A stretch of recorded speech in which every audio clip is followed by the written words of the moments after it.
बलभद्रपुर नामरे गाँटे सेई गाँरे चकरा नामक जड़े चाषी थिला। से ता परिवार नहीं रहुथिला। परिवार कहिले ता स्त्री आउ गोटे पुओ। चकरा ता परिवार चलैबाकू चाष उपरे निर्भर करे। गाँ शेष मुंडरे तार गोटे जमी थाए। सेई जमीरु तार बरसकर दाना। हेले चकरार बापा सेई जमी को पशुपति नामरे जड़े साहुकार पाखरे बंधा रखिथिले। प्रति वर्ष चकरा को सेही जमीरु हेउथिबा फसलरू 4 भागरू भागे पशुपति को दबाको पड़ुथिला। एकथा चकरा को बहुत बाधुथिला। हेले या छड़ा चकरा पाखरे अन्य बाट नथिला। पशुपति स्वभावरे जड़े दुष्ट लोक।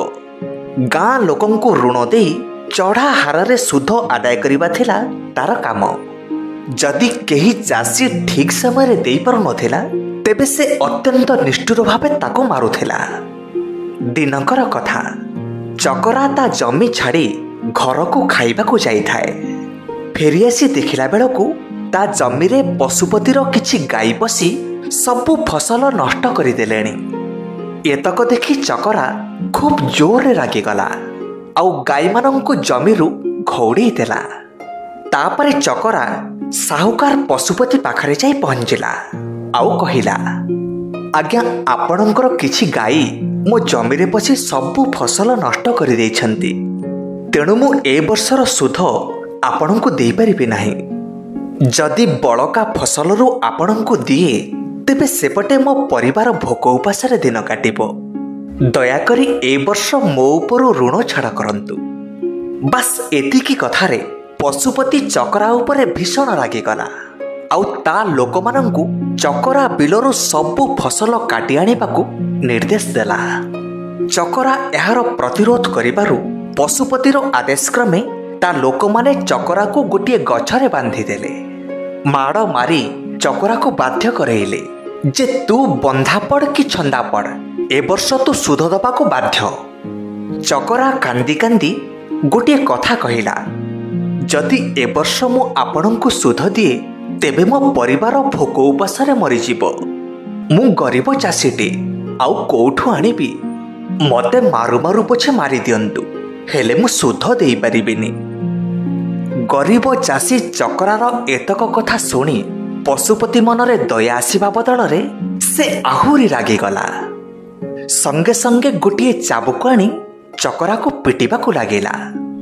चकरा माड़ खाइबार शुणी गाँ लोके आसी रुंड हो गले।